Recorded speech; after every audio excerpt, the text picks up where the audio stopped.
복된 주일 이 시간에 여기까지 나오신 여러분들 위해 하나님의 크신 은혜가 함께하기를 진심으로 기원합니다. 1월부터 시작해서 창세기를 다시 읽어나가고 있습니다. 여러분들 창세기를 계속해서 한 장 한 장 읽어갈 수 있는 일에 힘써 주시길 바라고, 매 주일에는 말씀일기 본문에 따라 설교가 되기 때문에 그 사이에 어떤 일들이 있었는지 혹 지나칠 수 있으니까 주의하여서 한 장 한 장 읽어나가는 일들에 힘써 주시기 바랍니다. 그리고 창세기를 읽어나갈 때 또 주의점이 있는데, 대단히 재밌고 흥미로운 이야기들이 많이 있습니다. 그런데 단순히 창세기의 어떤 이야기로만 그치는 것이 아니라 그 이야기를 통해서 강조하려는 것이 무엇인지를 주의해서 생각하면서 읽어나가야 될 것입니다. 자칫 성경을 읽으면서 어떤 한 인물의 신앙이 강조되는 경우가 있는데, 물론 그러한 신앙에 본받을 점도 나타나고 있습니다. 그러나 그것보다도 더 핵심적인 내용이 무엇이냐, 그것은 그 성경을 통해서 하나님께서 어떠한 분이신지를 잘 생각하면서 읽지 않으면 사람에게 초점이 맞춰지고 사람에게 공로가 돌아가는 경우가 있기 때문에 주의하면서 읽어나가야 될 것입니다. 오늘 말씀일기 본문은 창세기 11장 바벨탑 사건과 또 셈의 족보에 대해서 나오고 있는데, 이것도 하나의 사건으로만, 스토리로만 이해할 것이 아니라 전체적인 문맥 속에서 어떻게 의미를 생각해야 되는지 생각해 보면서 교훈을 받는 시간을 갖도록 하겠습니다. 창세기 개요를 보시면 이 목적이 있습니다. 목적은 재밌고 신기한 이야기 또는 족장들의 이야기를 알려주고자 하는 것보다 더 중요한 것은 불순종한 인간을 구원하실 유일한 구원자가 하나님이시다라는 것들을 창세기 그 전반에서 계속해서 강조하며 스토리가 이어지고 있다라는 사실들을 잊지 말아야 될 것입니다.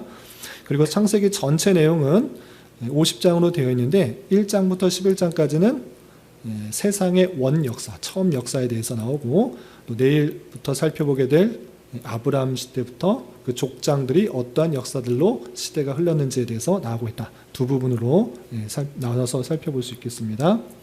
그리고 11장을 읽어나가기 전에 물론 한 장 한 장 잘 읽어오셨겠지만 읽지 않으신 분을 위해서 어떤 내용들이 있었는지 간략하게 말씀드리면, 1장부터 3장까지는 하나님께서 천지를 어떻게 창조하셨는지와 또 마지막 날 창조하신 인간이 어떻게 타락했는지, 그리고 타락한 인간에게 또 구원의 열쇠를 주시는 장면이 나옵니다.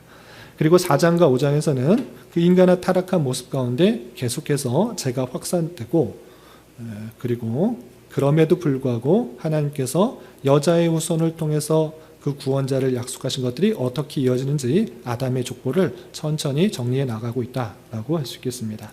그리고 6장부터 9장까지는 계속해서 죄가 확산되고 사람이 행하는 것뿐만 아니라 어렸을 때부터 마음에 생각하는 것이 항상 악한 것을 보시고 하나님께서 탄식하시면서 지면에 있는 모든 생물을 쓸어버리기로 생각하시고 홍수 심판을 한 것을 보게 됩니다. 그럼 모든 사람들이 다 죽었는가? 그렇지 않고 하나님께 은혜를 입은 노아와 그의 가족들만 방주에 들어가 살게 되었다라는 내용들이 9장까지 나옵니다.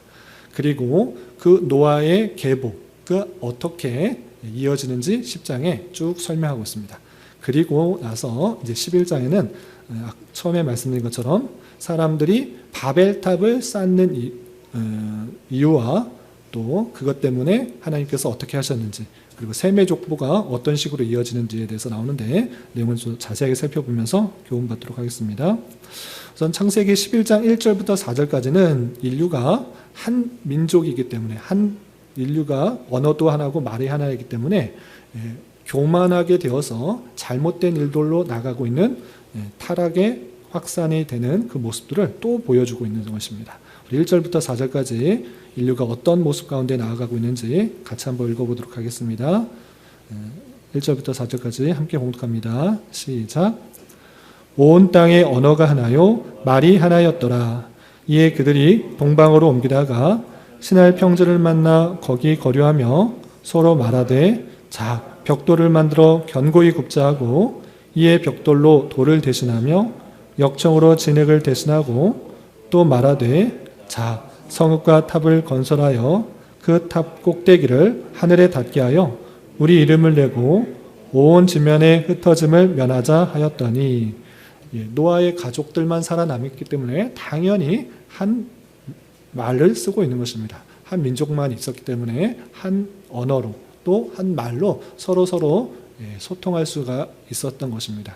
그런데 그들이 계속 한 말을 쓰면서 했던 모습이 무엇인가라고 할 때, 우리가 흩어지지 말고 이 시날 평지에 성을 만들고 탑을 쌓아서 흩어짐을 면할 뿐만 아니라 탑을 꼭대기까지 쌓아서 우리의 이름을 냈자, 이렇게 하는 것입니다. 이것은 하나님께서 주신 말씀과 정면으로 배치된 것입니다. 노아의 홍수 때 홍수가 끝나고 하나님께서 노아의 가족들에게 생육하여 번성하여 땅에 충만하라 라고 땅 가운데 다 충만하게 흩어짐으로 말미암아 하나님의 뜻 가운데 그 모든 생물을 다스리는 명령을 주셨음에도 불구하고 사람들은 어떻게 했는가? 왜 우리가 흩어져서 살아야 되는가? 우리가 사람도 없고 또 도움도 받지 못하는 그런 생활을 살아야 되는가? 그러지 말고 우리 서로 흩어지지 말고 한 성에서 살면서 우리의 이름을 드러내자라는 것입니다. 그래서 탑을 꼭대기까지 쌓아서 우리의 이름을 내고자 하는 그런 타락한 모습들을 보이는 것입니다. 하나님의 말씀에 대치하여서 자신의 이름을 내려고 하고 흩어지지 않으려고 하는 그 교만한 모습들을 또 보이는 것입니다. 그러자 하나님께서는 그 모습을 보려고 내려오셔서 어떻게 해야 될지 이렇게 판단하고 계십니다. 우리 5절, 6절 계속해서 읽어보겠습니다. 시작. 여호와께서 사람들이 건설하는 그 성읍과 탑을 보려고 내려오셨더라. 여호와께서 이르시되 이 무리가 한 족속이요 언어도 하나이므로 이같이 시작하였으니 이후로는 그 하고자 하는 일을 막을 수 없으리로다. 하나님께서 성읍과 탑을 보려고 내려오셨다라는 그 표현들 사람이 이해하기 쉬운 방식으로 설명을 해 나가고 있는 것입니다. 하나님께서는 내려오시지 않으셔도 모든 것을 아시는 분이시지만 그들이 하는 것들을 더욱더 가까이서 지켜보시려고 관찰하시려고 하시는 그 표현들을 강조해서 말씀하고 있는 것입니다. 그런데 그 성읍과 탑을 쌓는 것을 보니까 가만 놔두면 안 되겠다 생각이 들었던 것입니다. 왜 그런가?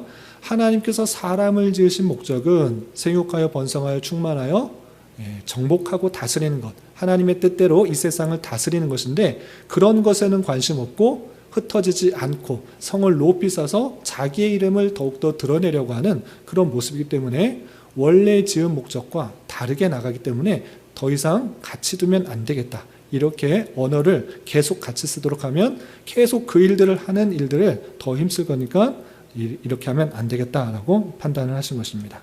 그래서 어떻게 하셨는가?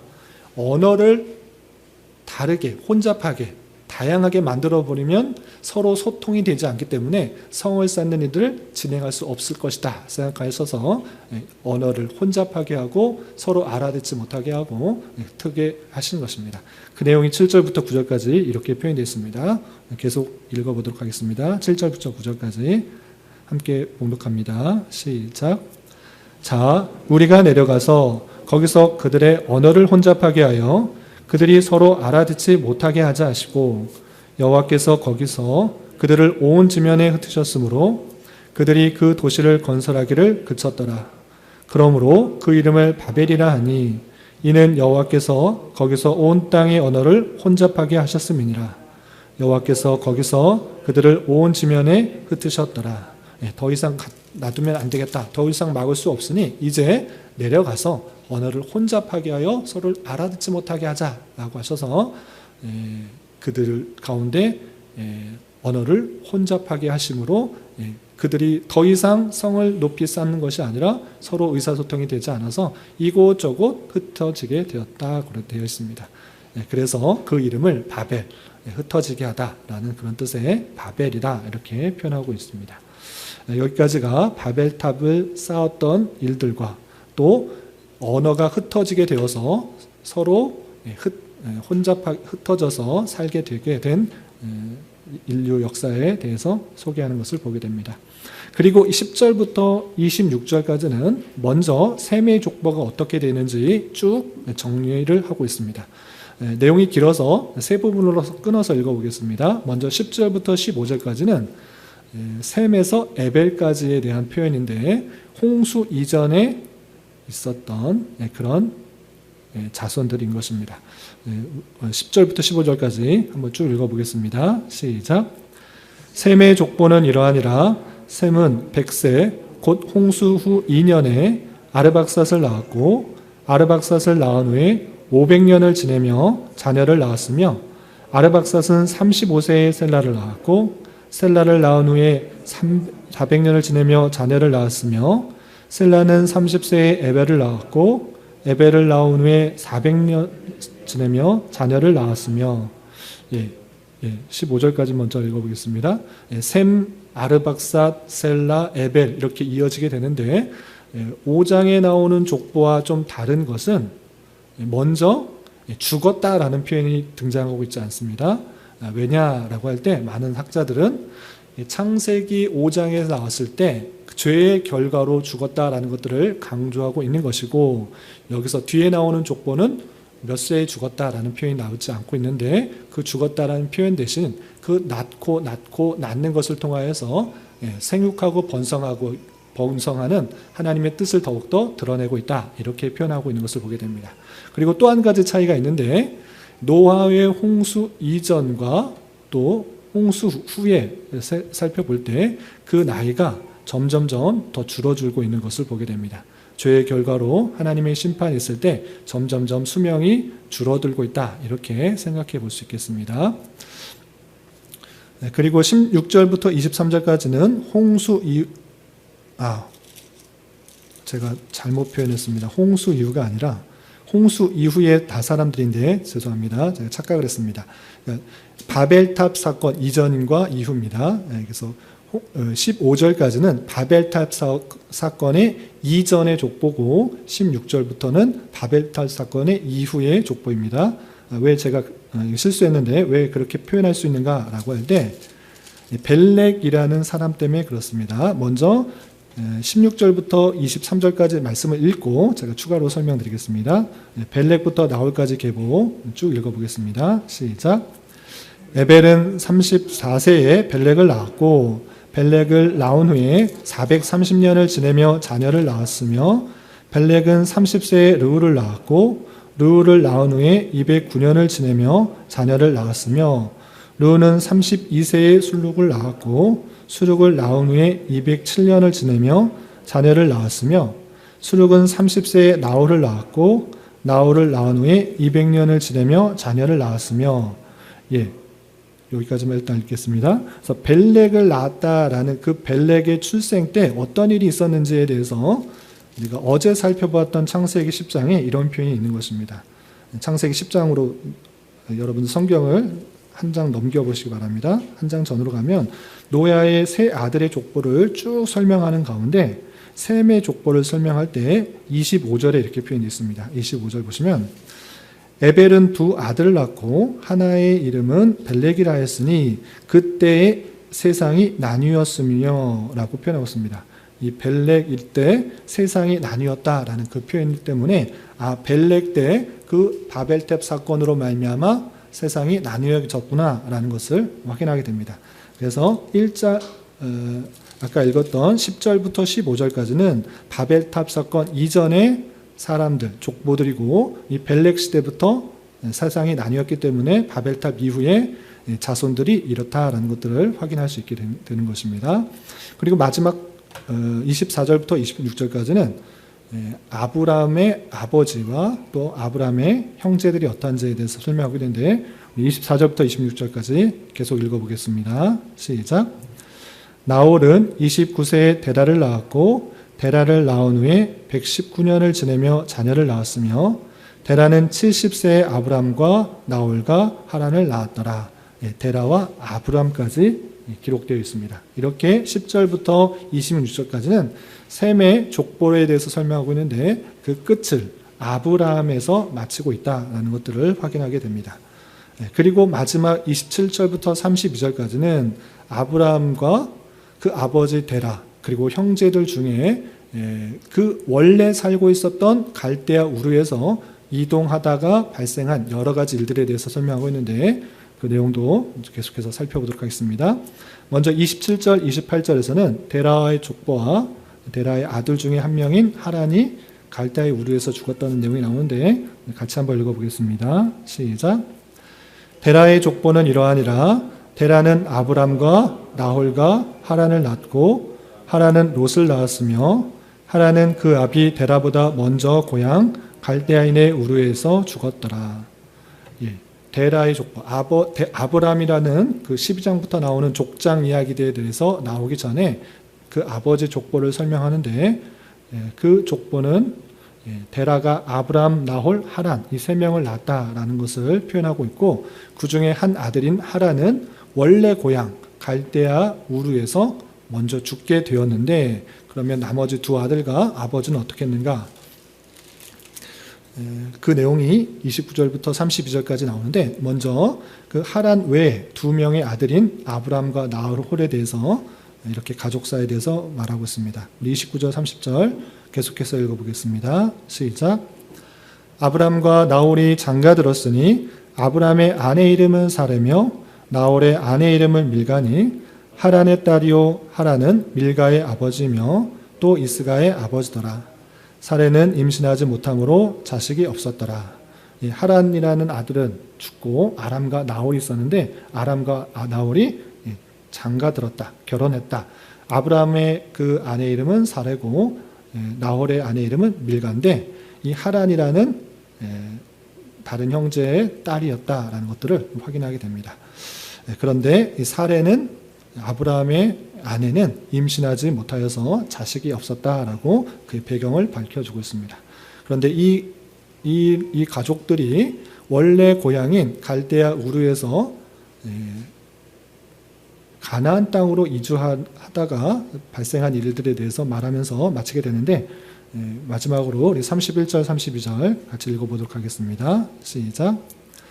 데라가 그 아들 아브람과 하란의 아들인 그의 손자 롯과 그의 며느리 아브람의 아내 사레를 데리고 갈대아인의 우르를 떠나 가나안 땅으로 가고자 하더니 하란에 이르러 거기 거류하였으며 데라는 나이가 205세에 되고 하란에서 죽었더라. 원래 고향인 갈대아의 우르를 떠나서 가나안 땅으로 가고자 했는데 다 들어가지 못하고 데라는 205세 나이가 차서 하란이라는 곳에서 죽게 되었다라고 하면서 셈의 족보 중에 그 마지막 아브람까지 이어지는 데 있어서 그 아브람이 갈대아 우르를 떠나서 왜 가나안 땅으로 가고자 하는지 그리고 가는 중에 어떤 일이 생겼는지에 대해서 설명하면서 맞춰주고 있습니다. 여기까지가 11장의 내용인데 이 내용을 통해서 교훈받을 수 있는 것들을 세 가지로 정리하겠습니다. 첫 번째, 사람이 바벨탑을 쌓은 목적이 무엇이며 하나님께서 어떻게 하셨는가 생각해 봤으면 좋겠습니다. 사람이 바벨탑을 쌓은 목적, 그것은 우리가 흩어짐을 면하자, 그리고 우리가 탑을 쌓아서 하늘까지 닿게 하여서 우리의 이름을 내자 이렇게 생각했던 것입니다. 그런데 이 사람들의 생각과 행동들이 하나님 보시기에 좋았습니까? 좋지 않았습니까? 좋지 않은 것입니다. 하나님께서 주신 명령은 분명합니다. 창세기 1장에도 분명히 28절에 사람을 지으신 목적에 대해서 밝히고 있고 또 노아의 홍수를 통해서 세상을 심판하신 이후에 노아의 가족에도 동일하게 표현했던 것입니다. 그것은 다름 아니라 생육하여 번성하여 충만하라. 사람을 지으신 목적, 사람이 이 땅에서 해야 될 일들이 분명하게 주어진 것입니다. 우리가 이 세상에 살아야 되는 이유가 무엇입니까? 그런 것 아직도 고민하는 사람이 있으면 안 되는 것입니다. 성경에는 분명히 사람을 지으신 목적에 대해서 밝히고 있는 것입니다. 그것은 생육하여 번성하여 충만하라. 땅을 정복하고 다스리라. 이것이 사람을 지으신 목적이요. 또 노아에게도 동일하게 주신 그 명령이다라는 사실을 잊지 말아야 할 것입니다. 그런데 사람은 어떻게 하고 있습니까? 이때에 왜 우리가 흩어져서 살아야 되는가? 왜 땅에 이쪽 저쪽 다 흩어져서 충만하게 살아야 되는가? 힘들다. 사람끼리 모여서 서로 돕고 서로 힘을 모아서 튼튼한 성도 세우고 또 좋은 기술도 익혀서 우리 편하게 잘 살면 되지 않는가라는 생각으로 성읍을 쌓고 탑을 쌓아가는 그 모습들을 보게 됩니다. 그리고 그 마음 중심에는 무엇이 있었습니까? 하나님을 높이는 데 관심이 없고 우리의 이름을 내는 것에 관심이 있었던 것입니다. 그런데 이 모습이 그때 당시의 모습만이 아니라 부패와 타락 가운데 있는 인생의 본연의 모습이구나를 깨달아야 되는 것입니다. 그때 당시에 사람들이 참 어리석었다, 어떻게 저럴 수가 있는가, 이럴 것이 아니라 그 사람들의 마음 가운데 타락한 본성에는 이 마음이 있구나를 생각해야 되는 것입니다. 우리의 마음은 어떻습니까? 우리는 그렇지 않습니까? 하나님께서 주신 말씀에는 관심을 두지 않고 내 이름이 더욱더 드러나고 내가 더 잘 살고 내가 더 평안한 데에 관심이 있는 것입니다. 그때 바벨탑을 쌓던 그 사람들뿐만 아니라 여느 인생에게도 동일하게 발견되는 부패한 본성이 있구나를 깨닫게 되는 것입니다. 우리 또한 열심히 수고하고 봉사하고 일했던 것을 남이 알아주지 않으면 어떻습니까? 나를 좀 알아주고 인정해주고 사랑해줬으면 좋겠는데 그렇지 않은 것으로 실망하고 또 마음 상하고 또 관계가 깨어지게 되는 것입니다. 그런 모습이 우리의 인생의 모습이라는 것들을 기억하며 그때 당시의 사람들뿐만이 아니라 오늘날 우리 또한 그런 모습 가운데 있다는 사실들을 생각해 봐야 될 것입니다. 이런 부패와 타락한 본성 가운데도 하나님께서 사람을 지으신 목적이 무엇인지를 절대 잊지 말고 우리는 생육하고 번성하여 충만해야 될 것입니다. 그런데 생육하여 번성하여 충만하라, 이 말씀을 그냥 문자적으로만 적용하여서 자녀들 많이 낳고 그냥 살면 되는 것인가? 그런 것이 아닌 것입니다. 말라기서의 말씀을 우리가 작년에 대했던 것처럼 하나님께서 아담과 또 하와, 한 남자와 한 여자의 혼인관계를 주신 것은 경건한 자손을 얻고자 함이다 라고 표현하고 있는 것입니다. 단순히 사람만 많이 늘어나면 그것이 되는 것이 아니라 사람이 많아져서 충만하여서 하나님의 뜻대로 세상을 다스리는 것, 그것이 하나님께서 목적하신 것입니다. 그러므로 이 정신, 이 마음을 가진 그 사람들이 자신이 주어진 자리에서 하나님의 뜻대로 다스려가는 것, 그것이 하나님께서 우리를 지으신 목적이라는 것들을 기억하며 하나님께서 원하시는 모습으로 이 세상 곳곳에서 여러분들의 처해진 자리에서 내 기쁨과 내 이름을 나기 위해서 행하는 일이 아니라 하나님께서 원하시는 일들이 무엇인지를 잘 생각해 보며 그 일들을 행하며 주님의 뜻을 이루어가는 그런 삶이 될 것입니다. 에베소서의 말씀처럼 우리는 그리스도의 몸으로서 만물을 충만하게 하시는 이의 충만함인 것입니다. 그것은 세상에 충만하여서 하나님의 뜻이 곳곳에 없는 곳 없이 가득 퍼져서 주님의 일들을 행하는 그리스도의 몸된 사명들을 감당하는 그런 모습으로 있어야 될 것입니다. 이런 교훈에 따라 여러분들이 처해진 자리에서 하나님의 뜻하신 바가 무엇인지를 잘 생각하며 주님의 이름을 더욱더 드높이며 주님의 일들을 해나갈 수 있는 우리가 되어야 될 것입니다. 이런 저와 여러분 되시기를 주님의 이름으로 부탁을 드립니다. 그리고 두 번째 생각해 볼 것은 셈의 자손은 누구에게로 이어지고 있는가 살펴보았으면 좋겠습니다. 이것은 창세기 5장과 또 창세기 10장, 11장과 함께 읽고 또 마태복음과 함께 읽어나가야 될 것입니다. 창세기 3장에 분명히 여자의 후손을 통해서 뱀의 머리를 상하게 할 것이다 라는 아주 중요한 말씀을 전해주셨던 것입니다. 이 말씀이 아주 성경에서 중요한 말씀인 것입니다. 사람이 죄를 지어서 영적으로 뿐만 아니라 육적으로 죽음을 맞이하게 되었는데 그것으로 끝내셨는가? 그렇지 않으신 것입니다. 죄악 가운데 있는 인생에게 다시 한번 그 뱀의 머리를 상하게 할 그 약속을 행하신 것입니다. 뱀의 머리를 상하게 하신다는 뜻이 무엇입니까?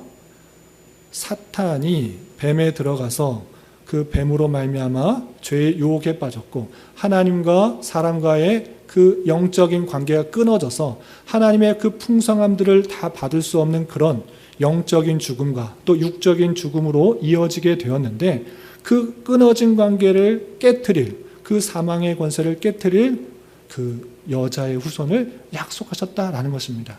그 약속이 공허한 약속이 아니라 실제 약속이다. 정말 너희에게 그것을 주겠다라는 그 약속을 하신 것이고, 그 약속이 어떻게 신실하게 이어지는지 아담으로부터 노아까지, 노아로부터 셈으로, 또 셈으로부터 아브람까지, 그리고 아브람에게 어떤 약속을 더해 주셨고 그의 자손을 통해서 어떤 이가 나타나는지 또 마태복음을 통해서 알려주는 것입니다. 그러므로 성경 전체는 하나님께서 타락한 그 백성, 그 중에 하나님의 택하신 백성들을 구원하시기 위해서 하나님의 본체이시지만 사람의 모습으로 오셔서 우리의 죄를 대신하여 십자가에 달려 돌아가신 이가 어떤 방식으로 오셨는지 그 놀라운 사랑을 알려주는 책이다라고 할 수 있는 것입니다. 때로는 이 족보의 내용이 대단히 지루하고 또 재미없게 느껴지지만 그 족보 속에서는 하나님께서 그 여자의 후손을 통해서 어떻게 구원자를 보내시는지 봐라, 똑똑히 봐라, 내가 거짓말하는 것이 아니고 신실하게 이루어 나가고 있다는 것들을 보여주는 말씀이라 생각하면서 우리는 하나님의 놀라운 그 은혜들을 받아들일 것입니다. 이러므로 우리는 예수 그리스도를 통해서 아브람으로부터 이어지는 그 예수 그리스도를 통해서 내가 지었던 그 모든 죄가 예수 그리스도로 말미암아 대속의 은혜, 씻겨지게 되었다라는 사실을 기억할 뿐만 아니라 죄 사함으로 끝나는 것이 아니라 주님께서 십자가에 달려 돌아가셨다가 3일 만에 부활하신 그 사실들을 기억하며 우리는 죄 씻음, 죄의 사함을 얻은 것에 그치지 않고 주님과 같이 영원한 삶을 살게 되었다는 사실들을 함께 이해할 것입니다. 죄 사함의 은혜, 또 영생의 은혜를 잘 깨달아 이것을 참으로 믿고 영생에 속한 자로서의 삶을 살아야 될 것입니다. 이런 저와 여러분이 되시기를 주님의 이름으로 부탁을 드립니다. 그리고 한 가지 더 교훈을 드리면 데라의 족보는 어떻게 되었고 왜 이동해야 되는가 생각해 봤으면 좋겠습니다. 데라의 족보에 대해서 데라는 아브람과 또 나홀과 하란을 낳았다 되고 하란은 먼저 죽었고 아브람과 나홀은 결혼했고 아버지와 갈대아를 떠나서 가나안 땅으로 가려고 했는데 하란에 거류하다가 아버지 데라가 죽었다. 데라는 죽고 말았다. 이렇게 표현하고 있습니다. 그런데 왜 이동했는가에 대해서 살펴봤으면 좋겠습니다. 본문에 대해서는 족보에 관심이 있기 때문에 아브람까지 이어지는 족보와 그 아내가 어떤 식으로 또 임신하지 못했는지에 대한 관심이 있기 때문에 왜 이동해야 되는지에서는 구체적으로 설명하고 있지는 않습니다. 그러나 그 궁금증은 바로 이어지는 12장, 내일 말씀일기 본문을 읽으면 해소가 되는 것입니다. 그것은 다름 아니라 하나님께서 그 데라의 아들이었던 3명의 아들 중에 아브람을 택하셔서 지명하셔서 내가 지시할 땅으로 가라라고 명령하셨기 때문에 이동한 것입니다. 그 아브람은 그 하나님의 말씀을 듣고 자기만 알고 있었던 것이 아니라 그 가족들에게 다 말한 것입니다. 그리고 아버지에도 말하고 또 아내도 말하고 다 말하게 되어서 우리가 살 곳은 여기가 아니구나. 하나님께서 지시할 땅으로 가야 되는구나. 그리고 그것은 후에 갈대아라는 것을 알게 되고 이 갈대아라는 해석을 후에 모세가 그 앞에 덧붙여 놓은 것입니다. 그 곳으로 이동하다가 하란이라는 곳에 죽게 되었던 그 모습을 보게 됩니다. 여기서 아주 중요한 사실을 알게 되는데 여호수아 24장 2절부터 3절까지는 그 데라와 아브라함이 어떤 모습 가운데 있었는지 정확하게 표현하고 있습니다. 제가 읽어드리겠습니다. 여러분들 갖고 계시는 교환에도 나와 있는데 교환 갖고 계시는 분은 참조해 주시기 바랍니다. 여호수아 24장 2절부터 3절까지 여호수아가 모든 백성에게 이르되 이스라엘 하나님 여호와께서 이같이 말씀하시기를 옛적에 너희 조상들 곧 아브라함의 아버지 나홀의 아버지 데라가 강 저쪽에 거주하여 다른 신들을 섬겼으나 내가 너희 조상 아브라함을 강 저쪽에서 이끌어내어 가나안 온 땅에 두루 행하게 하고 그의 씨를 번성하게 하려고 그에게 이삭을 주었으며 라고 표현하고 있습니다. 아버지 데라뿐만 아니라 데라가 갈대아 우르에서 뭐하고 있었다고 했습니까? 다른 신들을 섬겼으니 라고 표현하고 있습니다. 그럼 아버지는 다른 신을 섬기고 아브라함은 하나님을 잘 섬겼는가? 그런 표현이 등장하지 않고 여전히 아버지의 대단히 큰 영향을 받고 있었을 것입니다. 그리고 아브라함의 그 신앙이 완전히 좋지 않고 하나님에 대한 신앙이 온전히 좋지 않다는 것은 바로 내일 말씀을 읽어보면 또 알게 됩니다. 아브라함이 하나님의 말씀하셔서 그 지시할 땅으로 가고는 있으나 여전히 자신의 아내를 빼앗길 것 같은 두려움 때문에 거짓말을 하고 또 큰 기근이 있으면 그 땅을 떠나서 다른 곳으로 옮겨가는 것을 보게 됩니다. 여전히 아브라함과 그 데라는 우상을 숭배하고 하나님에 대한 온전히 믿음이 없었구나라는 것들을 확인하게 됩니다. 그럼에도 불구하고 우리의 신앙이 온전하고 믿음이 바로 서 있기 때문에 아브라함을 택하고 또 나를 택한 것이 아니라 하나님께서 그 다할 수 없는 놀라운 그 섭리 가운데 하나님의 주권 가운데 우리를 택하여 주시고 우리에게 믿음을 주셔서 그 길을 나가게 하시는구나를 깨닫게 되는 것입니다. 아브라함이 신앙이 좋아서 아들을 드릴 수 있는 믿음이 있기 때문에 하나님께서 택하셔서 그들을 가나안 땅으로 부르시고 믿음의 조상으로 세우신 것이 아니라 여전히 우상을 숭배하고 다른 데 마음 가 있고 하나님에 대해서 잘 알지 못하지만 하나님께서 주권적으로 그에게 택하셔서 가나안 땅으로 옮기시게 하시고 믿음의 훈련을 시키시고 또 그의 자손을 통해서 메시아가 나타나게 하시는 놀라운 은혜를 허락하시는 그것을 보게 되는 것입니다. 아브라함에게 초점이 맞춰져 있는 것이 아니라 하나님의 놀라운 주권과 인도와 섭리가 성경에 드러나고 있는 것입니다. 그러므로 우리는 우리 선과 의와 착함과 어떠함 때문에 우리를 택하여 주셔서 믿음을 주신 것이 아니라 다 알 수 없는 하나님의 형편 가운데 나에게 복음을 듣게 하시고 믿음이 생기게 하시고 더욱더 하나님의 자녀답게 굳건하게 세워나가시는 하나님의 섭리가 있다는 사실을 잊지 않으며 살아가야 될 것입니다. 그리고 한 가지 더 교훈을 드리자면 비록 믿음이 좋지 않은 그런 아브라함이었음에도 불구하고 하나님께서 말씀하셨을 때 내가 지시할 땅으로 가라. 그곳이 언제인지 모를지라도 하나님께서 지시할 땅으로 가라. 내가 복 주겠다 라고 말할 때 이 아브라함과 그의 가족들과 함께 그 머나먼 여정을 떠난 것처럼 우리 또한 하나님의 말씀에 온전히 반응하는 자가 되야 될 것입니다. 내 믿음이 완전하기 때문에 그 말씀에 반응하는 것이 아니라 하나님께서 주신 말씀이기 때문에 반응하고 그 걸음을 한 걸음 한 걸음 나가는 자가 될 것입니다. 그 길이 잘 보이지 않고 온전해 보이지 않을지라도 그 걷는 길에 하나님께서 함께 하실 것이고 하나님께서 복의 복을 더하셔서 그를 충만케 하시고 하나님의 뜻을 이루게 되는 그런 형편 가운데 우리를 쓰실 것이라는 믿음 가운데 살아야 될 것입니다. 이런 교훈에 따라 우리 주어진 삶을 힘있게 살아갈 수 있는 저와 여러분이 되시기를 주님의 이름으로 부탁을 드립니다. 기도하겠습니다. 하나님 아버지 감사합니다. 오늘 말씀을 통해서 바벨탑 사건과 셈의 족보에 대하여 살펴보았습니다. 이런 말씀을 대하는 자로서 바벨탑을 쌓았던 당시의 사람들과 우리 또한 하나님의 말씀에 순종하기보다는 내 이름을 더 드러내며 인정받으려 하는 모습은 없었는지 되돌아보게 하여 주시고 우리에게 주어진 자리에서 더욱 주님의 뜻대로 모든 것을 다스려가기 힘쓰는 자 되게 하여 주시며 우리 대신하여 죄사함과 사망의 권세를 깨뜨릴 예수 그리스도를 예비하신 하나님의 놀라운 사랑을 깨달은 자로서 주님께 더욱더 감사 찬송하며 주님의 말씀에 민감하게 반응하며 살아가는 자 되게 하여 주시옵소서. 예수님의 이름으로 기도 올리옵나이다. 아멘.